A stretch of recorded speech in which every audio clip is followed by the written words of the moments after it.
नमस्कार, आदाब। Red mic दुनिया में आपका स्वागत है। मैं हूं सौरभ कुमार शाही। डोनाल्ड ट्रंप के बयान दिन ब दिन आश्चर्यजनक होते जा रहे हैं। उनके अपने स्टैंडर्ड से भी अगर आप उनके बयानों को देखें तो उसमें एक बदहवासी सी नज़र आ रही है। उन बयानों को सुन के ऐसा लगता है कि इस आदमी को, जो दुनिया के सबसे मजबूत देश का, दुनिया के सबसे पावरफुल कंट्री का राष्ट्रपति है, उसे ये समझ में नहीं आ रहा है कि अगले कदम पे करना क्या है। बयान बेसिर पैर के हैं, बयान ऐसे हैं कि उसमें कोई कॉन्टिन्यूटी नज़र नहीं आती। यानी दो बयान को अगर कंपेयर करेंगे तो ये पता नहीं चलता कि भाई ये एक ही आदमी एक ही घंटे के दरमियान में ये दो बयान दे रहा है। यानी एक पूरी की पूरी बदहवासी वहाँ पे बदहवासी नज़र आ रही है। क्या है इसके पीछे कारण? क्या Donald Trump straight of Hormuz में, क्या डोनाल्ड ट्रंप ईरान में फंस गए? सबसे पहले बात करें हम उस ट्वीट की, और रैदर ट्रूथ सोशल के पोस्ट की, जिसमें उन्होंने गुहार लगाई तमाम देशों से, जिसमें उनके एलाइज भी शामिल थे। जापान था, कोरिया है, यूरोपियन कंट्रीज़ हैं, और चाइना से गुहार लगाई कि आप लोग अपने जहाज़ी बेड़ों को भेजें और ये जो स्ट्रेट ऑफ होर्मुज़ है, होर्मुज़ जलडमरू मध्य है, उसको खाली कराने की कोशिश करें। ये बड़ा आश्चर्यजनक है। इनमें से सबको वो गाली देते रहते थे। अभी एक महीने पहले, अच्छा अपने दुश्मन को तो छोड़ दीजिए, चाइना को छोड़ दीजिए, बाकियों को छोड़ दीजिए, जो अपने एलाए हैं उनको इन्होंने कितनी गालियां दी हैं। क्या क्या नहीं कहा है कि तुम लोग किसी काम के नहीं हो, यूएस तुमको बचाने आता है, तुम्हारे मिलिट्री के पास कुछ नहीं। आज उसी मिलिट्री से, उसी नेवी से मदद मांग रहे हैं। इसके पीछे क्या रीज़न हो सकती है? क्या ऐसा है कि हर दिन अपना जीत डिक्लेयर करने के बाद ये अगले दिन दुनिया के तमाम नेवीज से मदद मांग रहे हैं, और ये स्थिति ऐसे जगह पे पहुंच गई है जब ना एलाइज तो एलाइज, जो अपने एडवर्सरी हैं ईरान के खिलाफ, वो चाइना से मदद मांग रहे हैं। इसके पीछे कई वजूहात हैं। नंबर 1 तो ये कि वॉर इन्होंने, अभी हम आएंगे उस पर कि क्या सोच के शुरू किया था, इनके अपने क्या असेसमेंट थे। आपको याद होगा कि जो डिप्टी चीफ ऑफ स्टाफ थे मिलिट्री के, उन्होंने मना किया था। हालांकि उनके बात को नज़रअंदाज करते हुए ये इन्होंने वॉर शुरू की थी, और मिलिट्री को अपने कॉन्फिडेंस पे नहीं लिया। जाहिर है कि जब आप, वो जर्नल जो ये कहेगा कि आप ये वार ना लड़ें और उसको आप निकाल देंगे, तो इसका मतलब है कि आप वही सुनना चाहते हैं जो आपके दिमाग में, यानी इसको हम अंग्रेज़ी के ज़बान में कन्फर्मेशन बायस कहते हैं। ये हुआ यूं कि अभी ओवल ऑफिस में मीटिंग हुई है। मैं वर्बेटिम आपको पढ़ देता हूँ, न्यूयॉर्क टाइम्स ने रिपोर्ट की है उसके बारे में। At a meeting in the Oval Office last week, अभी जो गुजरा हफ्ता है, a frustrated mister Trump pressed general Dan Caine, the chairman of the joint chief of staff. उनसे उन्होंने, फ्रस्ट्रेटेड ट्रंप ऑलरेडी फ्रस्ट्रेटेड है, जाहिर है क्यों फ्रस्ट्रेटेड है आप सबको पता है। उन्होंने उनसे जवाब मांगा कि why the US could not immediately reopen the straight of Hormuz. ऐसा क्या हो रहा है, हम क्यों नहीं खोल पा रहे हैं? ये मीटिंग हुई जिसमें कि joint chief of staff chairman जो उसके हैं, यानी जो हमारा सीडीएस होता है उसके रैंक का, जनरल डैन केन। तो जनरल डैन केन ने जवाब दिया, the answer was straight forward, सीधा जवाब दिया। फौजी आदमी है भाई, घुमा फिरा के बोलने की बात नहीं है। सीधा जवाब क्या हुआ?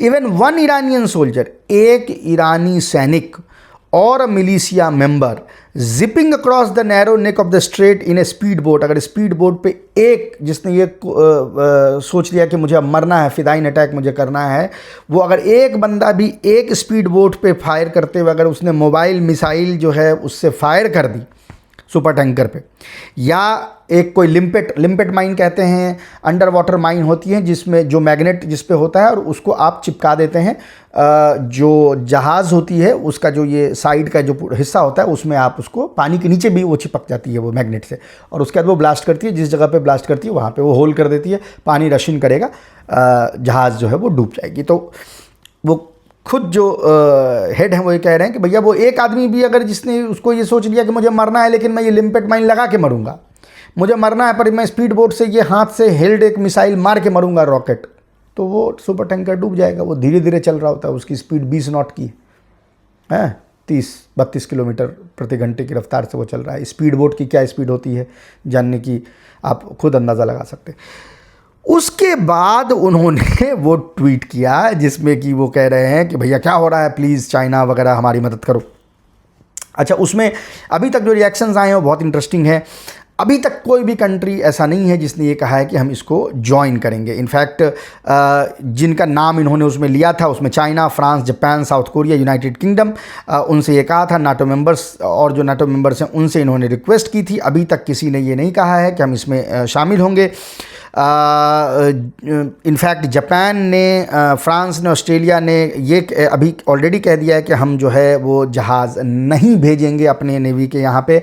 याद रहे अमेरिका के नेवी के खुद के जहाज़ दूर भागे हुए हैं वहाँ से मिसाइल की डर से, और ये चाहता है कि जापान की जो जहाज़ हैं या ऑस्ट्रेलिया के जहाज़ जो हैं वो डूब जाएं। एक ये भी याद रखें कि जापान के पार्लियामेंट में नियम है सेकेंड वर्ल्ड वॉर के बाद जो एक जापान का एक पैसिफिज़म का जो दौर आया था उसके हिसाब से फॉरेन वॉर में जापान को पार्टिसिपेट करने के लिए बहुत सारे उसमें क्लॉजेज लगे हुए हैं जिसको आपको पूरे करने पड़ेंगे। तो जाहिर है कि जापानीज़ पार्लियामेंट उसको अलाउ करेगी नहीं, और उसके बिना अमेरिका तो है नहीं कि भाई आपने कांग्रेस का अप्रूवल नहीं दिया, कहीं पे अटैक कर दिया, यानी लॉ के नाम पे आप जो लॉ ऑफ द जंगल करते हैं वो चीज़ आपने कर दिया, तो वहाँ पे किसी ने उनको इसमें मदद नहीं की। इनफैक्ट जो कल एक फिनेंशियल टाइम्स ने बड़ी खबर दी है और उसने ये कहा है कि फ्रांस और इटली तो इनफैक्ट ईरान के साथ निगोशिएट कर रहे हैं कि भाई हमारा जहाज़ जाने दो, हमसे क्या लेना देना है, अपना अमेरिका का मारना है मारो, हमारा जो है जहाज़ वो जाने दो। यानी ये आप देखें स्ट्रेटजी किस तरह की है कि ईरान ने नाटो के अंदर में भी फूट डाल दी है। यानी इंडिविजुअल लेवल पे नाटो के जो ममालिक हैं वो ईरान के साथ स्ट्रेट ऑफ हॉर्मुज से अपने जहाज़ निकालने के लिए निगोशिएट कर रहे हैं। इनफैक्ट ईरान ने बाकी देशों को भी कहा है कि जिनको अपने जहाज़ निकालने हैं, as long as it is not American and Israelis, आप अपने जहाज़ वहाँ से निकाल सकते हैं। और उनके साथ वो निगोशिएट भी कर रहा है, जो है वो परमिशन भी दे रहा है, लेकिन इनको परमिशन जो है वो नहीं मिली है। जैसा मैंने कहा जापान और ऑस्ट्रेलिया, अच्छा सेम चीज़ ऑस्ट्रेलिया का भी हुआ। ऑस्ट्रेलिया ने भी मना कर दिया, उसने भी कहा कि हमारा जो है फ़िलहाल कोई प्रोग्राम नहीं है, हम इसमें नहीं जा रहे हैं। इसमें डेटा जो है वो बड़ा इंपॉर्टेंट हो जाता है समझना कि किन किन चीज़ों को मारा गया है, ताकि ये पता चल सके कि ये बाकी देश जो हर चीज़ में यानी उतावले रहते हैं लड़ने के लिए, ये अब क्यों नहीं, यानी ये ट्रंप के गुहार के बावजूद ये क्यों नहीं अपने नेवी जो है वो वहाँ पे भेज रहे हैं। तो एक ये जो ट्वीट है बाकर गालिबाफ का, जो वहाँ के पार्लियामेंट हेड थे, पहले तेहरान के मेयर भी रह चुके हैं, उससे पहले कमांडर रह चुके हैं, उन्होंने एक ट्वीट किया है, बहुत इंटरेस्टिंग है। उसमें वो लिखते हैं, वो टारगेट स्टेटस लिखा है, radars hit, batteries hit, refuelling tankers hit, military bases hit, drones hit. So what do you think tell general Hegseth, ये जो अमेरिका के जो डिफेंस मिनिस्टर हैं पीट हेग्सेथ, उसको उन्होंने टेली जनरल हेग्सेथ कहा है कि टेलीविज़न के जर्नल हैं ये, इन्होंने युद्ध देखा नहीं है। और obviously the best strategy now is to throw the infantry. तुम इन्फेंट्री भेजना चाह रहे हो, ये खरग आइलैंड पे कब्जा करना चाह रहे हो, तो और भेज के देखो, इनके साथ भी हम वही बर्ताव करेंगे। तो ये चीज़ यहाँ पे नज़र आ रहा है। जो नंबर्स में अभी आपको बात कर रहा था, वो नंबर्स भी जो हैं इसको यानी इसकी तस्दीक करते हैं। अभी तक टोटल जो ईरान ने जिन नेवल वेसल्स को हिट किया है उसमें 12 ऑयल टैंकर हैं, 3 कंटेनर शिप्स हैं और 3 बल्क कैरियर्स हैं। बल्क कैरियर्स होते हैं जिसमें वो सीमेंट और ये सब आपको फर्टिलाइज़र और ये सारी चीज़ें जो हैं वो भर के ले जाई जाती है। कंटेनर शिप आपको पता ही है, उसमें कंटेनर्स होते हैं लगे हुए, और ऑयल टैंकर्स आपको पता ही है। तो 12, 3, 15 और 3, 18, यानी 18 उन्होंने मारे हैं। वो आप अपने स्क्रीन पे देखेंगे अभी थोड़ी देर में वो आएगा, जिसमें कि वो उसका यानी एक्सप्लेनेशन भी है कि कहाँ कहाँ पे किसको मारा गया। अच्छा, इसके अलावा अगेन जो मैं बार बार कह रहा हूँ, हर दिन वॉर का दायरा जो है वो बढ़ता जा रहा है। अब जब ये प्रूव हो गया है कि कतार और सऊदी अरब और इवन दुबई में सिविलियन इलाकों से अमेरिका यूज़ कर रहा है सिविलियन फैसिलिटीज़ को, और उससे ईरान को हिट कर रहा है, तो वहाँ पर भी वॉर जो है वो एक्सपेंड हो गया है। अब ईरान भी उन इंफ्रास्ट्रक्चर को, उन सिविलियन इंफ्रास्ट्रक्चर को जिसका ड्यूअल यूज़ अमेरिका कर रहा है, उनको हिट कर रहा है। अब ये कौन सी जगह हैं, जो कंपनीज़ हैं इन जगहों पे जिनको वार्न किया गया है, जिनको हिट किया गया है, इसमें अम्मान में ऑफकोर्स लॉकहीड मार्टिन है, एक्सन मोबिल हैं, Boeing, Microsoft, city group, AWS और ओरेकल हैं। दुबई में वार्न किया गया है बॉस्टन कंसल्टिंग ग्रुप, BSG को, माइक्रोसॉफ्ट को, KKR को, बोइंग को, बैन एंड कंपनी को और ट्रैफिगुड़ा को। इनको वार्निंग दी गई है कि आप अपने एम्प्लॉयज़ को हटाएं, आप कंपनी को हटाएं, आपकी कंपनी पे हमला हम कर सकते हैं। और आबू धाबी UAE में लॉकहीड मार्टिन को और NSO ग्रुप को किया गया है। ये जो थ्रेड दिया गया उसमें बड़ा क्लियर दिखा गया है, we want the American regime to evacuate all American industries in the region, we ask people living near industrial factories in which American hold shares to leave those areas so they are not harm. जिन factories में American के shares हैं उनको भी हम hit करेंगे, ये यहाँ पे कहा गया है। और उसके बाद उन जगहों को टारगेट बनाया जा रहा है। कल एक और बहुत इंटरेस्टिंग वीडियो जो है वो नज़र आया, एक ट्वीट नज़र आया जिसमें कि अब एरिया मार्क करके IRGC जो है वो दुबई में या कतार में लोगों को कह रहा है कि आप यहाँ से खाली कर दीजिए, जो सिविलियंस हैं, ये अमेरिकन जगह है जिसको हम टारगेट करने वाले हैं। कल वो मैप्स कुछ जगह की आई थी जिसमें कि हमने देखा कि दुबई और दोहा के कुछ जगह थे जिनको मार्क करके उनके मैसेजेस दिए गए हैं सिविलियंस को कि आप उसको हट जाएं, हम इन जगहों को टारगेट करेंगे। एक और ट्वीट इसी मामले में इम्पॉर्टेंट हो जाता, हम उसके बाद आएंगे कि ट्रंप के जो बदहवासी वाले जो वीडियोस हैं वो क्यों हैं।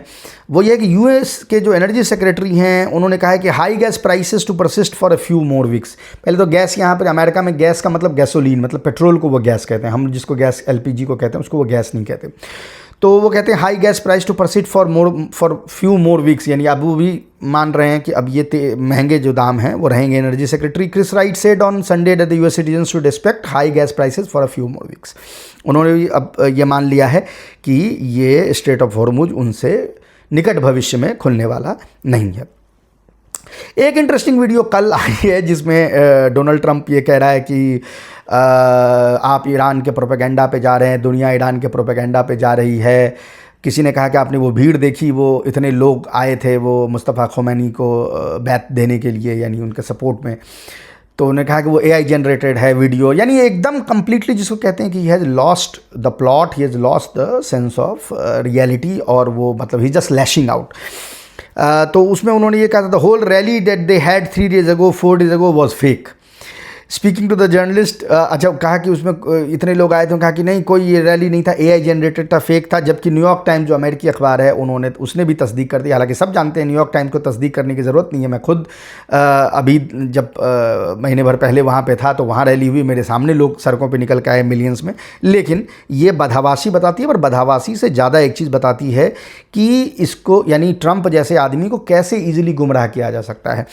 मैक्स ब्लूमेंथल ने एक बहुत अच्छा ट्वीट लिखा है इस चीज़ पे कि क्या ये क्या हो रहा है, मतलब ये डोनाल्ड ट्रंप को ऐसा क्यों लगा, क्यों वो अटैक करने को राजी हो गया जब वो जानता था कि ये इसका दुष्परिणाम क्या होने वाला है। उसने बड़ा अच्छा लिखा कि it is likely that Trump is being told by pro war aides that all the videos showing damage to the US bases are AI hoaxes and he believes the lies. का ये मुमकिन है, एन मुमकिन है, जैसे ये rally के video को देख के कह रहा है कि AI है, एन मुमकिन है कि प्रो वॉर जो उसके एलाइज हैं, यानी ये सारे जो यहूदी लॉबी के लोग हैं और उसके अलावा जो रूबियो वगैरह हैं, कि ऐसा भी हो सकता है कि वो ये डैमेज के वीडियो जो देखता होगा। ये मैंने आपको बोला कि कम से कम 17 अमेरिकी बेसेस जो हैं वो डिफरेंट स्टेजेस ऑफ डिस्ट्रक्शन में, या तो उनको कम्प्लीटली डिस्ट्रॉय किया गया, पार्शली डिस्ट्रॉय किया गया। 17 बेसेस अमेरिका के हैं। उनके वीडियो अगर वो देखता होगा तो उनको कह देते होंगे, ये ब्लूमेंथल कह रहे हैं कि ये तो AI जनरेटेड है। सर ऐसा कुछ भी नहीं, हम तो बिल्कुल बहुत बढ़िया लड़ाई जो है लड़ रहे हैं, ये हो सकता है। उन्हें कहा कि एक पुराने घटना का हवाला देते हुए उसने कहा कि गीना हैस्पेल ने एक ज़माने में इसको, एक इंग्लैंड में एक घटना हुई थी एक रशियन स्पाई को लेके, और उसमें गीना हैस्पेल ने इसको एक वो दिखाया था, वीडियो दिखाया था जिसमें डक्स जो है मरी हुई थी। हालांकि वो फेक वीडियो था उसमें, लेकिन मरी हुई डक्स का वीडियो दिखाया, और उस मरे हुए डक के वीडियो को देख के इसने रसिया पे एडिशनल सैंक्शन लगाए थे। ये मजाक नहीं चल रहा है, ये सही मैं कह रहा हूँ, ये एक्चुअली में हुआ था। तो आप उससे ये जो वॉर लड़ना तो बहुत दूर की बात है, इंटेलेक्चुअल कैपेसिटी आप समझ सकते हैं कि यहाँ पे क्या है। 2 चीज़ और यहाँ पे मैं ऐड करना चाहूँगा। एक जो परसों से यानी सैटरडे नाइट से हमने नोटिस की है वो ये है कि नंबर ऑफ़ मिसाइल्स जो अब इजराइल पे मारे जा रहे हैं उसकी तादाद बढ़ रही है, उसकी तादाद बढ़ाई जा रही है। हो यूँ रहा है कि छोटे वॉलीज में 2 मिसाइल, 1 मिसाइल, 3 मिसाइल ऐसे करके, लेकिन हर एक 2 घंटे पे मिसाइल मारी जा रही है, और अब इजराइल उन मिसाइल्स को नहीं रोक पा रहा है। मैंने नोटिस किया था ये कल भी कि 1:15 पे, इनफैक्ट आप देख भी सकते हैं वो ट्वीट पे, 1:15 पे एक मिसाइल मारा, 2:30 बजे, 2:32, 2:37, 5:40, 6:20, 6:43, 8:20, 8:37, सुबह 8:37 तक में 1 2 3 4 5 6 7 8 9 वॉलीज ऑफ मिसाइल जो हैं ऑलरेडी मारे जा चुके थे। यानी एक बार में मिसाइल एक मारो, लेकिन वॉलीज ज़्यादा मारते रहो ताकि लोगों को बार बार अपना बिजनेस छोड़ के उसमें जाना पड़े, बंकर में जाना पड़े, और वो चीज़ है। इजरायली मीडिया ने भी इसकी तस्दीक कर दी। कल मैं ये नोटिस कर रहा था, पर आज मैंने देखा कि इजरायली मीडिया ने इसकी तस्दीक कर दी है। उन्होंने कहा है, today marks the 16th day of the war, Iran has already carried out 10 waves of missile launches toward Israel by mid day. 12 बजे तक 10 हमले कर चुका था, making it the 3rd heaviest day since the war began, noting that 1st March remains the second most intense day when 15 Iranian launch waves recorded। और ये कह रहे हैं कि कल रात में वो नंबर के बराबर पहुंच गए। तो ये सेजिल 2 मिसाइल जो हैं वो यूज की जा रही है अब, जिनको रोकना बहुत मुश्किल है, और अब वो डिस्ट्रक्शंस जो हैं वो मिसाइल्स कर रहे हैं। अब आगे देखना है कि इसमें क्या होता है, इसके रेट्स जो हैं, मिसाइल के फायरिंग को रेट्स को कैसे कंट्रोल किया जाता है, और क्या नई चीज़ें इसमें देखी जाती है। याद रहे, अमेरिका के पास ऑप्शंस नहीं बच रहे हैं, लेकिन उसकी पूरी कोशिश होगी कि वो किसी तरह इसको, इस सिचुएशन को सैल्वेज करे। ऐसा भी हो सकता है कि ग्राउंड इन्वेजन करें। ग्राउंड इन्वेजन करेंगे, ईरान उसके लिए तैयार है। अभी के लिए इतना ही, हम आपसे फिर मिलेंगे, तब तक के लिए नमस्कार।